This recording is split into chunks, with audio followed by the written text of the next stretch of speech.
So welcome to Conscious Lifestyles with Ginger Leilani Chapin.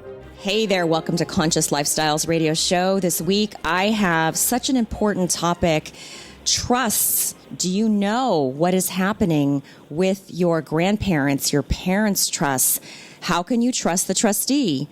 I have had a personal experience with this lately with my wonderful grandparents who passed away. I thought that their trust was secure and with a good trustee, only to find out the trustee had been robbing my grandparents all along. How can you really protect your family and your future and your money? So to join us today, we have Rocco Beatrice, Senior and Junior from ultratrust.com. You need to watch Rocco on YouTube. Rocco, I am in love with you. You are amazing. You have an MBA, you have a CPA, along with a bunch of other degrees we don't have time to go into. But everyone check out ultratrust.com. That's ULTRA trust.com. Educate yourself. Thank you guys for joining us today. Good morning, Ginger. Thank you for having us on. Okay, so tell me about trusts, how you have found them to be problematic when they are revocable trusts, what other trusts can be problematic, which I'm dealing with now. My grandparents had a revocable trust. I watched a YouTube video that you talked about revocable trusts and how they are very dangerous, if I can use that word. So tell us about the different kinds of trusts. Well, first, I would like to make a non-disclosure statement. We're not lawyers. We have a lot of lawyers that look over our stuff to make sure that everything is compliant, and we hire them to do the actual work. A trust. What's a trust? Think of it as a shoebox, nothing more than a shoebox, okay? Or like renting a car. When you go rent a car, you use it, you bring it back. Essentially, that's a trust. So you never own the stuff that goes into the shoebox. That's a trust. Revocable means that you are the person with the shoebox. You're the person that controls the shoebox. So therefore, you really have nothing. In order to have an irrevocable trust, you need an independent trustee. He's the guy that is going to maintain the stuff in your shoebox for the benefit of whoever you select. Usually, we don't like to have the same person who is the grantor, that's the person that has the money, who's going to put the stuff in the shoebox, that's going to be maintained by the trustee, and you, the beneficiaries, get to use and put it back, just like when you rent a car. Mm-hmm. So a trust, any lawyer will tell you, is merely a contract. And the contract has three people. The person that has the money, he's called the grantor. The person who's going to make sure that the shoebox is safe, that's called the trustee, for the benefit of beneficiaries, which could be you or anybody you choose, you, your spouse, your children, grandchildren, whoever you choose. Different types of objectives. If the objective is for estate taxes, as we know, over the $5 million threshold, everything is taxable and it quickly approaches the 70% mark. The trigger for an estate tax is the date of death. On the date of death, if you own anything in your name, it's subject to an estate tax. It's also subject to probate. So the trigger is what we look for. If you own nothing on the date of death, it's in the shoebox with an independent trustee. You don't own the asset. You give up your asset to the trust. You put it into the shoebox for complete protection. You cannot go to probate, and all of the assets are protected. Well, that's a great theory, but that's not what happened to us. I'm a beneficiary, along with 7 other beneficiaries. She had 7 grandchildren and 1 son, and my father is still alive. And just to let my listeners know, the trust was in Hawaii, is in Hawaii, and the trustee was a lawyer. She was a solo trustee.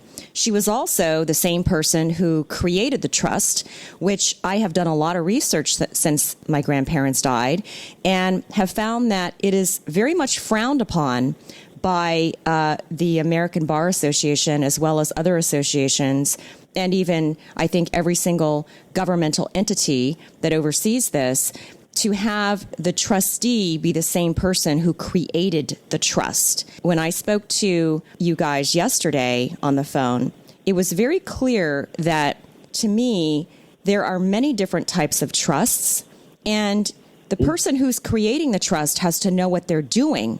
Unfortunately, many attorneys who advertise do not know what they are doing necessarily.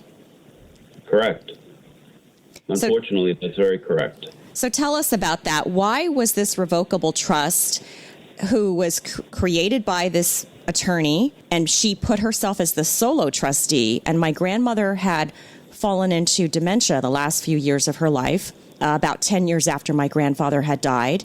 She was now has been found to have been stealing money from the trust. My grandmother was incognizant. So the rest of us did not know what was going on until after the death of my grandmother.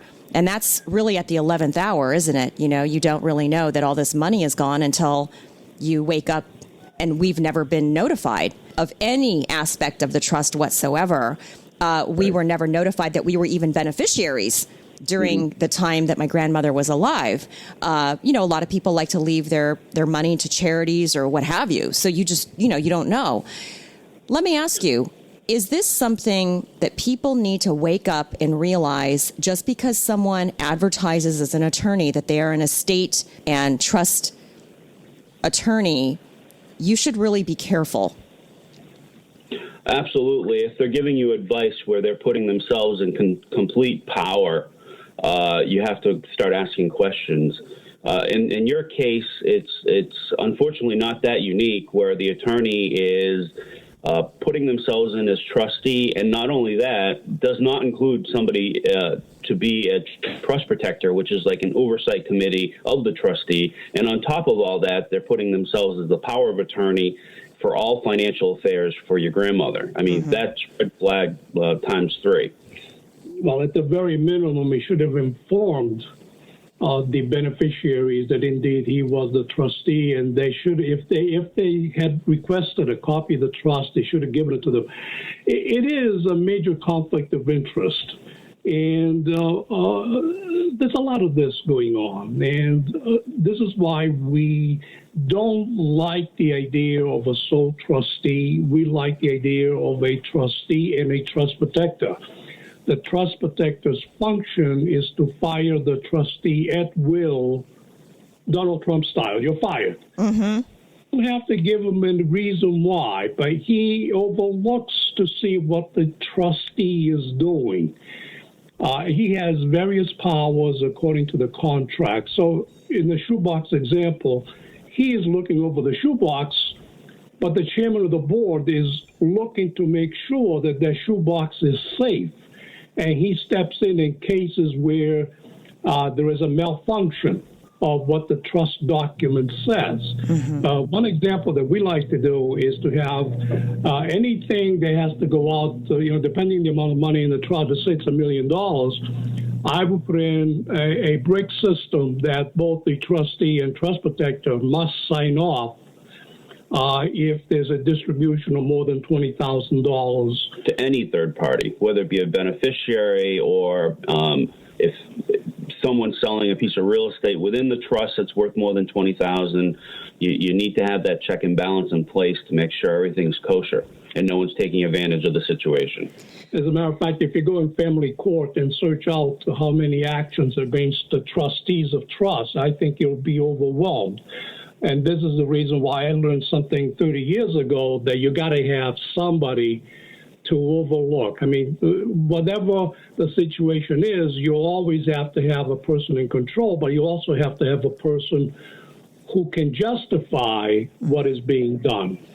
Well, you talk about this quite a bit on YouTube, and I'm so grateful for your YouTube. And everyone's got to go check out Ultra Trust on YouTube. Rocco, Beatrice, you're amazing. So we do have to go to a break, but this is a very complicated yet very simple topic. Everyone listening needs to understand this. Your future and your family are riding on this information. We'll be right back. This is Conscious Lifestyles.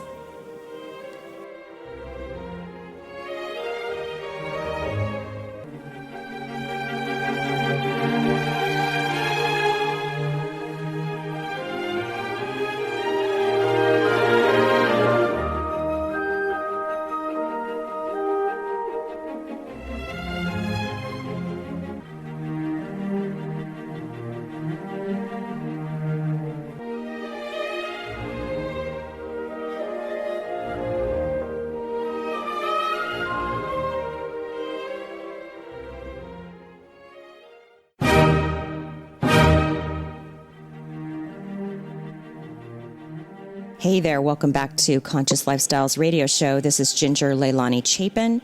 I am talking with Rocco Beatrice Jr. and Sr. today from ultratrust.com. This is their amazing website, Ultra, U-L-T-R-A, trust.com. Welcome back. So we're talking about trust today, why it's so important to understand this. I did not know. I was one of those consumers who just assumed that anyone who did trust, that they knew what they were doing and they were honest people.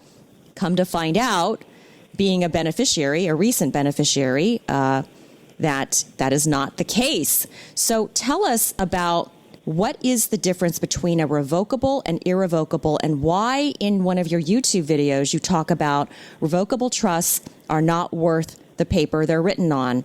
Why is that? All right, so you've hit on a key topic that most people are not comfortable with. There's two major types of trusts.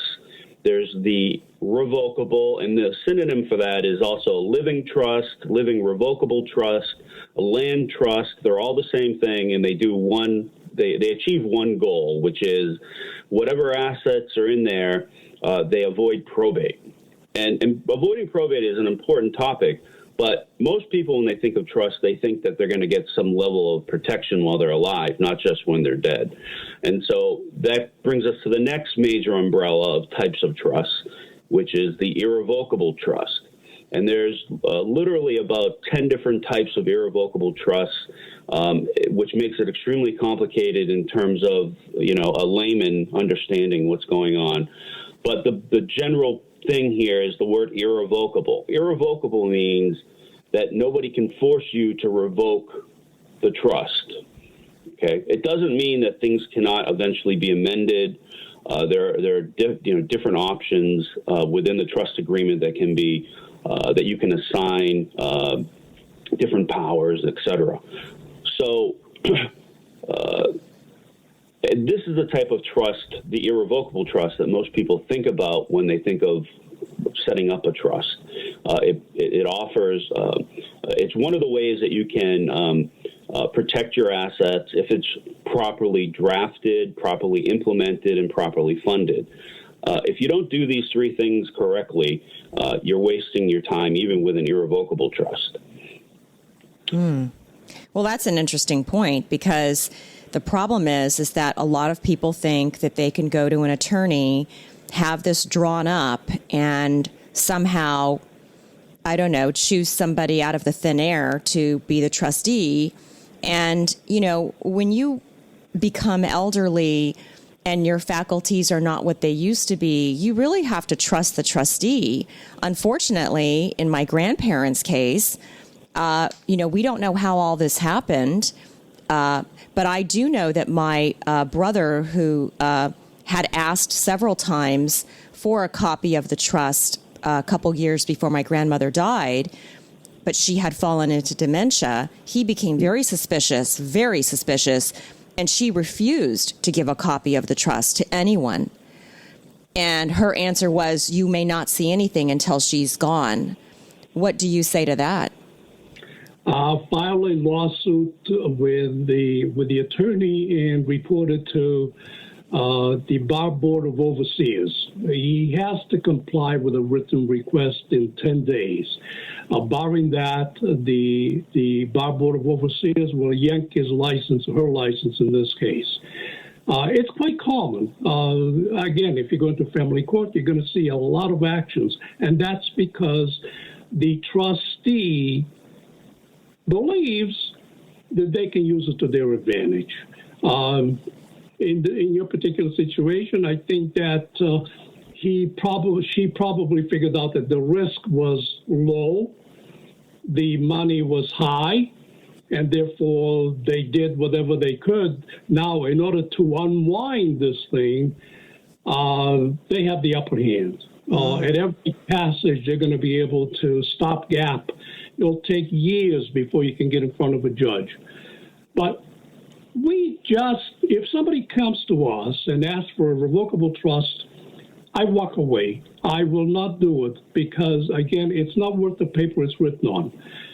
If it's revocable, it means that you absolutely have done nothing other than the objective of avoiding probate, which is important, but it's much more efficient to avoid the estate tax, to avoid the probability of having a problem similar to your situation. The trustee must be independent, and we add the trust protector, who's another person independent. So if you have two people, it's very difficult to both of them to collude. Mm-hmm. Okay. Well, you also talk about having an MBA or a CPA oversee, be either the trustee and not an attorney. And in one of your videos, you talk about how attorneys, unfortunately, they do not have a money background. They don't have a finance background. That's not what they do. So talk about that. So the big joke in our office, even amongst the attorneys that work with us, is never to trust an attorney. Mm-hmm. And it's kind of sad, but it's true. And so when picking your trustee, one of the things that we like is somebody that's kind of I apologize to all the CPAs out there, but they're in-box thinkers. They think in the box. They're always worried about breaking the law, and they're worried about losing their CPA designation. And that makes them really good trustees because they always do follow the rules. And the rules are pre-written in the trust agreement. So we can customize the rules for whatever you desire, whether it be incentive clauses or there's a host of other things that we can do within the trust agreement. Which is typically around 40 pages long. Any half-decent trust, that's one of the red flags to look for. If some attorney writes you a trust that's only 10 or 15 pages, that should be the red flag number one. There's typically not enough pages to do what needs to be done to cover all the bases if it's only 10 or 15 pages. A trust that has to be at least 35 to 40 pages long in order to cover all the bases. Hopefully that makes sense. No, that makes a lot of sense. What if you just have a house that you want to put into a trust? Can you have different trusts? That's my question. You want to have a trust for your house, maybe a trust for, your other assets. Is that something that you do? Absolutely. I mean, it really varies person to person, okay, and asset to asset. That's one of the things that we do is when somebody calls us, we evaluate each asset. We evaluate we evaluate the risk of each asset. We evaluate the value of each asset, and we make a informed decision on how to best structure somebody. Right. Everybody is not the same, and it doesn't always make sense to put it all in one trust. And oftentimes it doesn't make sense to put each individual asset in a different trust either. It's not cost effective. We try and simplify it as best we can. But generally speaking, we get a lot of business owners as clients, and one of the things that we really try and focus on. Okay, hold that thought, business owners. Sure. All right, hold that thought. We got to go to break. We'll be right back. This is Conscious Lifestyles.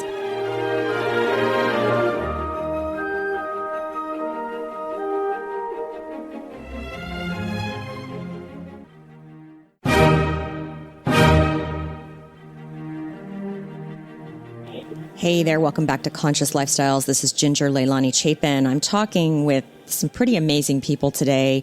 Rocco Beatrice, Senior and Junior. You've got to check them out on ultratrust.com. That's ULTRA trust.com. They are on the East Coast in the Massachusetts area. Do you guys work with people across the country on trusts? Absolutely. Absolutely. Okay, great. And check out their YouTube. Check out Rocco Beatrice. Rocco, I watch you on YouTube on my phone when I walk my rescue dogs in the woods. And I sometimes stop in my tracks with some of the things that you teach for free to the consumer that the rest of us never even imagined. You know, you don't imagine something terrible can happen until you become either the victim or you wake up one day and you're a beneficiary of a trust. Let me just let my listeners know once again, I recently became a beneficiary in the past year after my grandmother died, and they had a revocable trust. My grandmother had dementia the last couple years of her life. My brother, who is in the Chicago area and is in the finance industry, became very suspicious.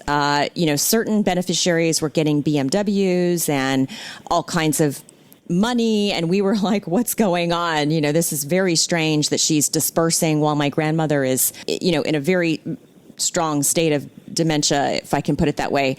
And she was also taking money, now that we realize it, out of the trust and putting it into other accounts. We also found that she was taking money and basically embezzling it into other banks. I mean, it's become a mess. And she took a credit card in her name and another beneficiary's name and charged on that card. It's very spotty paperwork. There's blacked out lines, similar to what Hillary Clinton does, right? and it's extremely suspicious. She ran to put this into probate court because there is a house that we all in Hawaii that we've all inherited and we all want to sell it. She wants to put the house, the title in her name. And her request to the court is that she'll sell it on our behalf. Well, that's insane. She's already had very bad dealings with my grandparents' money, and half the money we don't even know what she did with. She probably spent it. The problem is that it was a revocable trust. And what I hear from you is that revocable sounds very attractive to a lot of people because they can change their mind. But what you're saying is that not so fast. That is not such a good idea. Can we just revisit that for a moment? Because you were talking earlier about business owners. We did have to go to a break about when we were talking about different trusts. I want to put my house in a separate trust from other assets that may work for me. But this is a problem. My grandmother put everything into one mulligan stew, one pot. So talk about that a little bit. Make some sense of this. Why is this now ending up in probate court? Because earlier you were saying a revocable trust doesn't go to probate court. Well, I don't know what that attorney is doing. Obviously, there seems to be a conflict of interest, a major conflict. Anything in a trust does not have to go to probate because it already has assigned who the beneficiaries are, what the assets are, where they're supposed to go. Probate is exactly that. You go to probate in order to distribute assets of the deceased. The deceased usually owns it in their name. Now, I don't know what the attorney is doing here, but I will report it definitely to the Bar Board of Overseers to have an investigation about the dealings of this attorney. It would appear to me that if she's done it once, she probably done it more than once, because you learn from the mistakes of the first, and then you get better and better by the second, the third. So this is probably not the first time. Revocable. It's just not worth the paper it's written on because you still retain control. You can still take assets out, put in assets in. It's like one pocket, put it in the other pocket, and there's no restrictions on how to use it. When it's irrevocable, you give up the asset unconditionally. Now, I know that this scares a lot of people, so we have a built-in clause that a creditor cannot force, and there are two particular things that we do with our trust. We empower the original owner of the asset to rename beneficiaries, which nobody can compel you to do, and even if you did, it wouldn't work. And the other is to substitute one asset for another asset.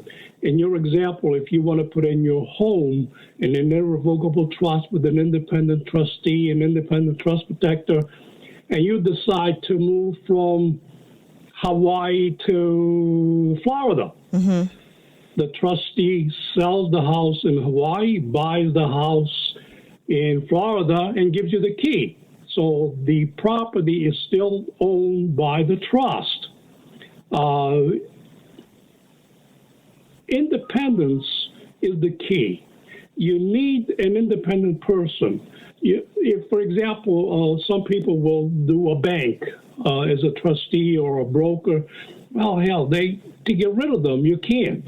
The trust protector, he just fires them, and he selects another trustee in conjunction with all the beneficiaries and the original owners if it's acceptable to them. We usually like the idea of the trust protector to make independent decisions in consort with what is best with the original owners' intent and the beneficiaries. Well, say you don't know who a good trustee would be. You don't really trust a friend or someone in the family because you don't want conflict of interest there. So does your company, does Ultra Trust help your clients find an independent trustee who is a CPA, who's, mindful and fair and all those things? Well, we'll definitely help them vet out a trustee, whether it be their CPA, et cetera. But we really want you to have somebody that understands your family dynamic and is, somewhat already connected to the family, so they understand, their needs and the dynamics of the family internals. That's the best type of trustee. And similarly for trust protector, and that's really the person that is the closest to the family. But like, for example, the reason why we like CPAs as acting trustees is because, number one, they follow the rules. They already know all the financials, so it's not like you have to tell them anything that they don't already know, typically. And they're just typically in-the-box thinkers. They're always worried about losing their CPA designation, so they always follow the rules. Well, that's good. And they also have a finance background, which you really do need. I mean, it's unfortunate that so many people get caught into the trap of thinking they just have to go to an attorney. I think when you go to a company like Ultra Trust, you are finding groups of people that you guys have created to really protect your client. Unfortunately, I don't know too many attorneys. And in this case, certainly the case that I'm dealing with all the way in Hawaii, I'm in the East Coast. I'm, outside of New York City. I'm, geographically very far away. And it's very difficult to be dealing with such a mess, such a terrible mess this far away. So when you have a client come to you, you work with what you were saying, their family dynamics, and oftentimes, beneficiaries are scattered around the globe. I mean, today we're very global. People are better educated. They're moving. They're going, to faraway places for their jobs. So, I mean, that's another reason to have an irrevocable trust, because that protects your wishes for all of the beneficiaries. Is that correct? Correct. Right. You're predetermining your direction, okay, with an irrevocable trust. With a revocable trust, you're merely taking $100 out of your left pocket and putting it in your right pocket and telling everybody that you're protected. You're not actually protected. The money's still sitting in your pocket. And that, therefore, a creditor can force you to take that money out and give it to them. It also we haven't even addressed the whole concept of long-term care. This is one of the ways with an irrevocable trust, you can actually get qualified for Medicaid to help pay for your care, which could save you $100,000 in a long-term care insurance policy. Wow, that's amazing. People need to understand that. I don't think my grandparents were ever told any of that. And of course, someone who has dementia, she had 24-hour care. I think her bill that came out of her pocket was over $600,000 in just having 24-hour nurses. It was crazy. We have to go to a break. We'll be right back. We're talking with Ultra Trust today. This is Conscious Lifestyles.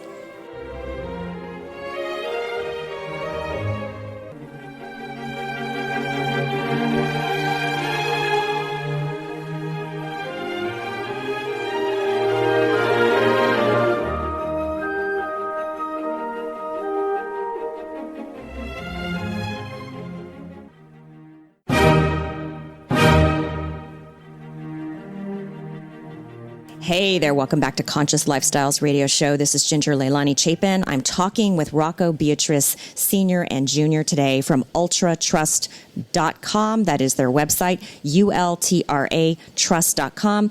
Rocco Sr., you're a rock star to me on YouTube. Everyone check out Rocco Beatrice on YouTube. You're amazing.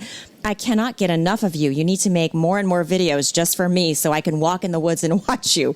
You're awesome. Okay, so we're talking about having a real distinction between revocable and irrevocable trusts. This is a big topic that we don't have a lot of time today to talk about, but we're touching on it. I want people to open up their minds and really educate themselves, because you can find yourself in a lot of problems, and certainly your children and grandchildren will be stuck with a mess like we are if you do not have the right people overseeing as well as directing your hard-earned assets. We all work long hours in America. We work as hard as we can to become successful and live that American dream. So you were talking about businesses and how you work with business people who own their own businesses or executives, how every individual has a different need for a trust. So talk about that a little bit. Sure. Well, I think most business owners go to work every day trying to do the very best they can for not only themselves, but their clients. And I think that no one anticipates ever having to worry about a lawsuit. But anytime you're dealing with people that you really don't know on a day-to-day basis, amazing things can happen that you never even thought could. So one of the things that we advise our business clients to do is to really segregate their high-risk business assets. And I think pretty much every business out there has some level of risk, some higher than others, of course. But anytime you're dealing with clients and you're dealing with any customer or suppliers, there's always a risk there that things don't go exactly as you expect.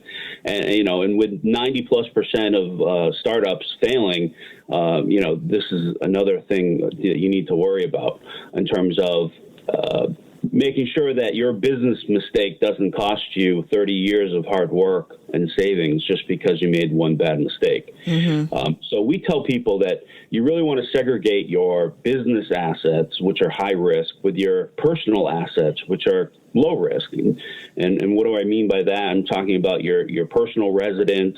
I'm talking about your stock portfolio, your bond portfolio, your cash that's sitting in your personal checking account. One bad mistake in a business and potentially everything's at risk. That's how we actually got into this business in the first place. We were running a different business completely, doing property tax abatements. We had a client that owned a huge mall in the Boston area and was overpaying his taxes by something like $700,000 a year. And we signed a 3-year contract with this individual. We had a conversation with the town, and they acknowledged that there was a mistake, but they couldn't afford to give us a rebate right away. And so they told us straight up, we're going to make you fight every inch of the way. So we ended up suing the town. We went to court, and our attorney, who we didn't know had early onset of dementia at the time, he made a mistake in the court hearing, and the whole thing got thrown out of court. And so our attorney, who we hired to represent our client, created a potential $2 million plus dollar liability for us. And that's how we got in this business. We called our personal attorney, and he didn't have a clue with regard to how to protect our assets. $2 million at that point was pretty much everything, if not more, than what we had at that time. So we stood to lose everything, okay? And our personal attorney didn't have a clue, so he referred us to someone else local in the area, and he didn't have much of a clue either. And so we realized pretty quickly that we were going to have to go and look nationally for somebody that had a deep expertise in this. But we kept hearing the same thing over and over and over again, which was it's really too late, because if you can set up the right trust, but the process of transferring the asset, conveying it from your personal name into any structure, whether it be a trust, domestic trust, offshore trust, LLC, it didn't matter, because that process of transferring, okay, had a 4 to 5 year statute of limitations. So, in other words, a judge could unwind that transaction because a gift is a fraudulent conveyance. Okay, so anytime, you can't wait for if you're doing this traditionally and you're just planning on gifting your assets into the trust, you have to wait 5 years before your planning really takes effect, unless you really know what you're doing. Okay, and one of the things that we really differentiate is exchange the assets into the trust, so that we don't have to wait that 4 or 5 years for the statute of limitations to go by before the gift is recognized as being completed. And that's a big issue that 99% of attorneys don't understand and don't really even touch on. That is a huge issue. Most people don't understand, including probably wealth managers don't understand. Absolutely. So anyway, I'm hoping that people really understand what it is that I'm trying to convey here, because we're at the end of the show, but I wanted people to understand that we have so much to learn when it comes to protecting our assets. Even if it's just your house, make sure that it's protected from frivolous lawsuits or liens by contractors. And we all know contractors can just go down and get a lien put on your house for any old reason. And there's a lot of bad contractors out there. I once heard someone say it's the guy who has almost no education who seems to outsmart the attorneys, the MBAs. I mean, you could be an executive at a top white collar firm somewhere, and these guys who come into your house can outsmart you because they know how to play the game and how to work with the legal system that the rest of us don't really think about until it's too late, which is what you touched on. So I really thank you guys for coming on my show. I think this is a big topic. We need to come back and talk more about it. Just learning about this and learning how a revocable trust can protect you and all of your assets and your family and your future is a big win for people to know about. I don't care who you are or where you live. So Rocco, Beatrice, both senior and junior, everyone check out ultratrust.com. That's ULTRA trust.com. Thanks for listening. This has been Conscious Lifestyles.